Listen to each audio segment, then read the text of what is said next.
Hello అండి, welcome to నవలా హృదయం. ఈరోజు వీడియోలో మనం వసంత శిశిరం నెక్స్ట్ పార్ట్ చూసేద్దాం. కథలోకి వెళ్ళిపోదాం రండి. ప్రజెంటేషన్ ఇచ్చిన సునీని వచ్చిన క్లయింట్స్ ప్రాజెక్టు గురించి లోతుగా ప్రశ్నించగా ఆమె సమాధానాలు చెప్పలేకపోతుంది. వారు కుసుమని రమ్మని చెప్పగా ఒళ్ళు దగ్గర పెట్టుకొని ప్రవర్తించమని బెదిరించి మరీ కుసుమను తీసుకువస్తుంది సుని.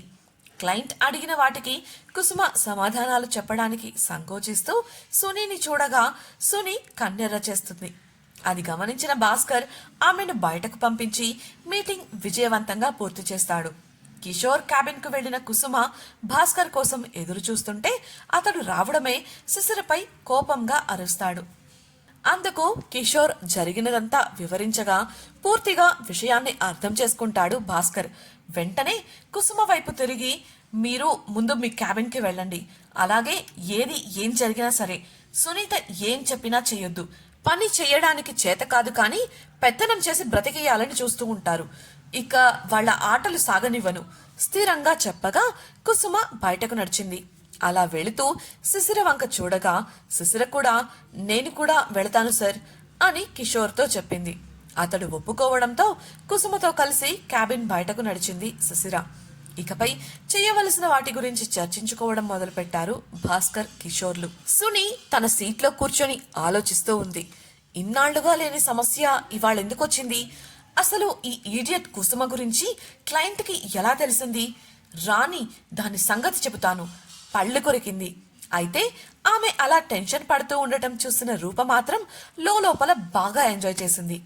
దీని టెన్షన్ చూస్తే మా ప్లాన్ వర్కౌట్ అయినట్లుంది. మాట్లాడితే కంపెనీ బయట ఉంటావు, రోడ్డున పడతావని మమ్మల్ని అందరినీ బెదిరించేది. ఇప్పుడు ఆ పొజిషన్లోకి అదే పడింది. తిక్క తీరింది లక్కమొహన్నానికి. మనసులోనే చప్పట్లు కొట్టుకుంది. ఇంతలో దూరం నుండి శిశిర, కుసుమలు కలిసి రావడం గమనించింది. శిశిర ప్రశాంతంగానే ఉంది కానీ కుసుమ ముఖంలో ఇంకా కొంత అయోమయం కనిపించింది. ఈ అక్కొకటి ప్రతి విషయానికి టెన్షన్ పడుతుంది అనుకుంటూ చూసింది. వారు దగ్గరకు రావడమే లేచి శిశిరకు చిన్నగా హైఫై ఇచ్చింది. ఇంకా సమస్య తొలగిపోలేదు రూపగారు, కాస్త సమయం పడుతుంది, అప్పటి వరకు ఓపికగా ఎదురు చూడాల్సిందే అని ఆమెకు మాత్రమే వినపడేలా చెప్పింది శిశిర. ఆ మాటతో కళ్ళు పెద్దవి చేసి చూసింది రూప. కుసుమను దాటుకొని తన ల్యాప్టాప్ తీసుకొని క్యాబిన్ వైపు నడిచింది శిశిర. అప్పుడే వారి రాకను గమనించిన సుని మొదట తనకు శిశిర కనిపించడంతో, ఏయ్ అగు, అటెక్కడికి వెళ్తున్నావు? కంపెనీ డేటా లీక్ చేసి కంపెనీకి ద్రోహం చేసిన చీటర్వి నువ్వు. ఇంకా ఇక్కడే ఎందుకున్నావు? Get out from here. చేతితో వెళ్ళిపోమ్మని చూపిస్తూ అరిచింది. క్యాబిన్లో అడుగు పెట్టేదల్లా ఆగిన శిశిర వెనక్కు తిరిగి సౌమ్యంగా చూస్తూ, ఇలా చూడండి మేడం, ఏ కంపెనీలో అయినా ఇలాంటి ఒక సంఘటన చోటు చేసుకుంది అంటే సరైన సాక్ష్యాలు లేకుండా సంబంధిత వ్యక్తిని అతని స్థానం నుండి తొలగించలేరు. కంపెనీకంటూ కొన్ని ప్రొసీజర్స్ ఉంటాయి. టీం లీడర్ అయ్యుండి మీకు తెలియకుండా ఉంటుందా చెప్పండి అంది. అందుకు సునీ కోపంగా, సాక్ష్యాలు లేవని ఎవరు చెప్పారు?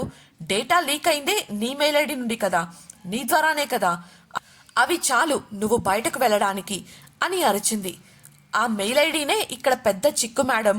ఉదయం నేను వచ్చిన దగ్గర నుండి నేను మెయిల్ లాగిన్ చేయనేలేదు. ఆ మెయిల్ ఎలా వెళ్ళిందో తెలియదని, బహుశా హ్యాక్ అయిందేమో అని, లేదంటే ఎవరైనా నాకు తెలియకుండా నా మెయిల్ ఐడిని వాడారేమోనని నాకు అనుమానం వచ్చింది. అదే విషయాన్ని కిషోర్ గారికి చెప్పాను. నేను నిజం చెప్పానని అర్థమైనట్లుంది. ఆయన ఎంక్వైరీ చేస్తున్నారు. ఎంక్వైరీ అయ్యాక ఎవరు ఉండాలి, ఎవరు వెళ్ళాలి అన్న దానిపై నిర్ణయం తీసుకుంటానని చెప్పారు. అందుకు నేను కూడా ఒప్పుకొని వచ్చేశాను. విపులంగా నెమ్మదిగా వివరించింది శిశిర. సునీకి క్షణక్షణానికి అసహనం పెరిగిపోతుంది. ఓవైపు శిశిరపై తాము వేసిన ప్లాన్ ఫెయిల్ అవుతుందేమో అన్న అనుమానం, వైపు అనుకోకుండా కుసుమను గురించి క్లయింట్ కంపెనీ వాళ్ళు అడగటం. కోపంతో పళ్ళు కొరుకుతూ, తప్పు చేసిన నీలాంటి వ్యక్తి నా టీంలో పనిచేయడానికి వీల్లేదు, వెళ్ళిపో అంది సుని.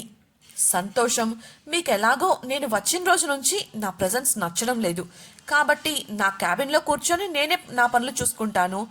ఎలాగో మీరు నిన్న నాకు అప్పగించిన టాస్కులన్నీ డిలీట్ అయిపోయాయి. మీ మీటింగ్ కూడా అయిపోయింది కాబట్టి మీరు ఖాళీగా ఉన్నారు కాబట్టి ఆ పనులన్నీ మీరే చేసుకోండి. లేదంటే ఏమో సాయంత్రానికే పనులు సబ్మిట్ చేయమని అడగచ్చేమో అంది శిశిర. ఆమె మాటలకు మరింత కోపంతో ఊగిపోతూ, ఎంత ధైర్యం ఉంటే నాతో ఇలా మాట్లాడతావు? సీనియర్ని అన్న మర్యాద కూడా లేదా? అరిచింది సుని. అప్పుడే రూప కల్పించుకొని, ఇప్పుడు తను మన టీం సభ్యురాలు కాదు కదా మేడం, అప్పుడు మీరు ఎందుకు ఆమె నుండి మర్యాద ఎక్స్పెక్ట్ చేస్తున్నారు అని అడిగింది. ఆ మాటతో తల తిప్పిన సునీకి రూప పక్కనే కంగారు పడుతూ నిలబడిన కుసుమ కనిపించింది. ముందు కుసుమ విషయం తేల్చాలని మనసులో అనుకుంటూ కోపాన్ని తగ్గించుకొని, యా రూప, నువ్వు చెప్పింది కూడా నిజమే, ఇకపై తనతో నాకు ఎటువంటి సంబంధము లేదు అన్నట్లు మిస్ కుసుమ, ఇందాక జరిగిన మీటింగ్ గురించి నేను మీతో కాస్త మాట్లాడాలి. అలా కాఫీ తాగుతూ మాట్లాడుకుందామా? పెదవులపై ముఖంలో నవ్వు ఉన్నప్పటికీ కళ్ళల్లో కచ్చ పెట్టుకుని అడిగింది సుని. అందుకు కుసుమ కంగారుగా ఓసారి శిశిర వంక చూడగా శిశిర కళ్ళతోనే కానివ్వండి అన్నట్లు భరోసా ఇచ్చింది. దాంతో ధైర్యం అరువు తెచ్చుకొని మరి, సారీ మ్యామ్, భాస్కర్ సార్ ఆయనే స్వయంగా చెప్పే వరకు మీతో పని చేయడం కాదు కదా, కనీసం మాట్లాడడానికి కూడా వీల్లేదని చెప్పారు. అలా చేస్తే ఈ ప్రాజెక్టు నుండి తీసేస్తా అని, అయినా కూడా కాదంటే కంపెనీ నుండే తీసేస్తా అని చెప్పారు. నేను అలాంటి రిస్క్ తీసుకోలేను, స్థిరంగా చెప్పింది. ఆమె అంత స్థిరంగా మాట్లాడడం మొదటిసారి చూస్తున్న అక్కడి ఉద్యోగులంతా స్టన్ అయిపోగా సునీలో అనుమానం మొదలైంది. పళ్ళు కొరుకుతూ మౌనంగా విసురుగా తన సీట్లో కూర్చుంది. శిశిర తన క్యాబిన్కు వెళ్ళగా కుసుమ శిశిర క్యాబిన్లో చేరి ప్రాజెక్టు ఫైల్స్ చూసే పనిలో పడిపోయింది. సిస్టమ్ ముందు కూర్చున్న సుని క్షణం కూడా కుదురుగా ఉండలేకపోయింది. తన ఫోన్ అందుకొని ప్రసాద్కు ఫోన్ చేస్తుంటే అతడి ఫోన్ బిజీ వచ్చింది. ఇప్పుడేం చెయ్యాలి? విసురుగా ఫోనును డస్క్పై పెట్టి ఆలోచిస్తోంది. ఎస్, ముందు ఈ పని చెయ్యాలి, అప్పుడే సమస్య నా దాకా వచ్చినప్పటికీ సాక్ష్యాలు లేకుండా ఉంటాయి అనుకుంటూ గబగబా తన సిస్టమ్ లాగిన్ చేసి తన మెయిల్ ఐడి లాగిన్ చేయబోయింది. ఎన్నిసార్లు ఐడి పాస్వర్డ్లు ఎంటర్ చేసినా అకౌంట్ ఓపెన్ అవ్వకపోవడంతో చిరాకు పడింది. ఛా, ఈ నెట్ కూడా సరిగ్గా రాదు.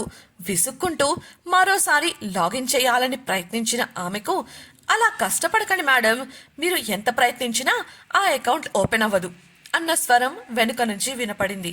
చివుక్కున వెనక్కు తిరిగిన ఆమెకు ఎదురుగా నవ్వుతూ నిలబడి కనిపించాడు భాస్కర్. తన కంగారును కప్పిపుచ్చుకొని నవ్వుతూ, మీరు ఏమంటున్నారు సార్? నేను పని చేసుకుందామని లాగిన్ చేయబోతే అకౌంట్ ఓపెన్ అవ్వడం లేదు, కానీ ఓపెన్ అవ్వదు అని మీరెలా చెబుతున్నారు? ప్రశ్నించింది సుని. ఎందుకంటే మీ కంపెనీ అకౌంట్ బ్లాక్ చేయబడింది కాబట్టి. కొన్ని డిస్ప్యూట్స్ వల్ల సాక్ష్యాల కోసం మీ అకౌంట్ను మేమే లాక్ చేయించాం, సూటిగా చూస్తూ చెప్పాడు భాస్కర్. సుని, అదేంటి సార్, నా అకౌంట్ బ్లాక్ చేయడం ఏంటి? డిస్ప్యూట్స్ అంటున్నారేంటి? డేటా లీక్ చేసింది ఆ ఇంటర్న్ కదా? ఏమీ తెలియనట్లే అమాయకత్వాన్ని ప్రదర్శిస్తూ అడిగింది. అందుకు భాస్కర్ నవ్వి, మీ గురించిన నిజాలు మొత్తం బయటపడిపోయాయి మిస్ సునీత, ఇకపై మీరు ఇంతలా నటించి కష్టపడాల్సిన అవసరం లేదు. మీకు అప్పగించిన ప్రతి పనిని మీరు మీ టీం సభ్యుల చేత బెదిరించి మరీ చేయించినట్లు మాకు కంప్లైంట్ వచ్చింది. మా విచారణలో అదే నిజమని కూడా తేలింది. మీలాంటి పనికి మారిన వాళ్లను ఈ కంపెనీలో 6 నెలలు పని చేయించుకోవడమే గొప్ప. మాకు తెలుసుంటే అసలు ఎప్పుడో బయటకు పంపేవాళ్ళం. ఈ విషయం బయటకు తెలిస్తే ముందు మాకు, మా కంపెనీకే సిగ్గుచేటు, చిరాకుగా ముఖం పెట్టి అన్నాడు. అందుకు సుని క్యాబిన్లో కూర్చొని తన వంకే చూస్తున్న కుసుమను కోపంగా చూసింది. అటు చూసినంత మాత్రాన కంప్లైంట్ చేసింది ఆవిడే అని నిర్ధారణ అయిపోదు.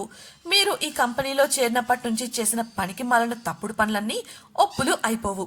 మరో విషయం ఏంటంటే, మీ అకౌంట్ లాక్ చేసినట్లు ఆవిడ అకౌంట్ కూడా లాక్ చేసి వెరిఫై చేశాం. అప్పుడే మీరు ఎంతటి నటీమణులో మాకు తెలిసింది. ఆల్రెడీ మేనేజర్ ప్రసాద్కు సస్పెన్షన్ ఆర్డర్ వెళ్ళింది. ఇదిగో నీ డిస్మిసల్ ఆర్డర్ అంటూ ఒక కవర్ను సునీ ముందున్న డస్క్పై పెట్టాడు. తనను ఉద్యోగంలోంచి తీసేశారు అన్న నిజాన్ని జీర్ణించుకోలేకపోయింది సుని. తను అనుకున్నది సాధించడానికి ఈ ఉద్యోగం ఒక్కటే మార్గం. ఏదో ఒకటి చెయ్యాలి అనుకుంటూ చుట్టూ చూడగా ఆమెకు కాస్త దూరంలో నిలబడి కనిపించింది శిశిర. వెంటనే ఏదో ఆలోచన తట్టి, కంపెనీకి ద్రోహం చేసిన వాళ్ళని వదిలేసి ఇలా నన్ను డిస్మిస్ చేయడం ఎంతవరకు సబబో చెప్పండి. ఆ శిశిర డేటా లీక్ చేసినా కూడా ఎంక్వైరీ అంటూ వదిలేశారెందుకు? నాకు టాలెంట్ లేకపోవచ్చు, కానీ కంపెనీ పట్ల నిజాయితీగా ఉన్నాను. నా నిజాయితీకి మీరు ఇచ్చే బహుమతి ఇదేనా అంటూ భాస్కర్ను అందరి ముందు నిలదీసింది. అప్పటికే సునీ గురించిన వార్త ఆ బిల్డింగ్లోని అందరికీ తెలియగా ఆసక్తి కలిగిన వారు అక్కడికి చేరుకొని చోద్యం చూస్తున్నారు. ఆమె మాటలు వారిలో కూడా అనుమానాన్ని కలిగించాయి. అది గమనించిన భాస్కర్ చేసిన ప్రతి తప్పుకు ప్రతి ఒక్కరూ శిక్షను అనుభవించాల్సిందే మిస్ సునీత. డేటా లీక్ వ్యవహారం గురించి ఆల్రెడీ మేము పోలీసులకు ఇన్ఫార్మ్ చేశాం. ఇంకా సేపట్లో వచ్చేస్తారు. కంపెనీతో పెట్టుకుంటే లీగల్గా చుక్కలు చూపించకుండా వదలం వివరించి చెప్పాడు. అతని మాటలకు ఆమె పెదవంచున సన్నని నవ్వు విరిసింది. వంకరగా శిశిర వంక చూస్తూ, వసంత్కు నేను దూరమైనా పర్వాలేదు, కానీ నువ్వు అతని దరిదాపుల్లో ఉండటానికి కూడా వీల్లేదు. అందుకు నేను అస్సలు ఒప్పుకోను. నేను ఇప్పుడు అతని ముందు టాలెంట్ లేని మనిషిగా మాత్రమే నిలబడతాను. కానీ నువ్వు ఒక ద్రోహిగా ఈ ప్రపంచానికే పరిచయం అవుతావు. నీ లైఫ్ తలక్రిందులై అల్లకల్లోలంగా మారి దూరంగా కొట్టుకుపోతావు మనసులో అనుకుంది. ఇంతలో భాస్కర్ చెప్పిన పోలీసులు రానే వచ్చారు. అది చూసి సంతోషంగా నవ్వుతూ, అదిగోండి ఆఫీసర్, ఆమెనే శిశిర, ఈ కంపెనీని మోసం చేసిన ద్రోహి అంటూ శిశిర వైపు చెయ్యి చూపిస్తూ చెప్పింది సునీత. మరుక్షణం శిశిర చేతులకు పడతాయి అనుకున్న సంకెళ్ళు తన చేతికి పడటం చూసి ఉలిక్కి పడింది. ఏం చేస్తున్నారు మీరు? మీరు అరెస్ట్ చేయాల్సింది ఆమెను అంటూ గింజుకుంది. అక్కడున్న ఉద్యోగులు కూడా ఆ దృశ్యం చూసి విస్తుపోయారు. ఇంతకీ నిజంగానే పోలీసులు పొరపడ్డారా? శిశిర తప్పు లేదని ఎలా నిర్ధారణ అవుతుంది? ఇంతటితో శిశిరకు సమస్యలు తీరినట్లేనా? ఈ సమస్య నుండి తప్పించుకోవడానికి సుని ఏం చేస్తుంది తెలుసుకోవాలనుకుంటున్నారా? అయితే ఛానల్ను సబ్స్క్రైబ్ చేసి వసంత శిశిరం నెక్స్ట్ పార్ట్ వినేయండి. అలాగే మీకు ఈ వీడియో నచ్చినట్లయితే లైక్ చేసి మీ సన్నిహితులకు షేర్ చేయండి. మీ అభిప్రాయాలను మాతో పంచుకోవడం కోసం కామెంట్ సెక్షన్లో తెలియజేయగలరు. ఇట్లు మీ నవలా హృదయం team. Thank you for listening.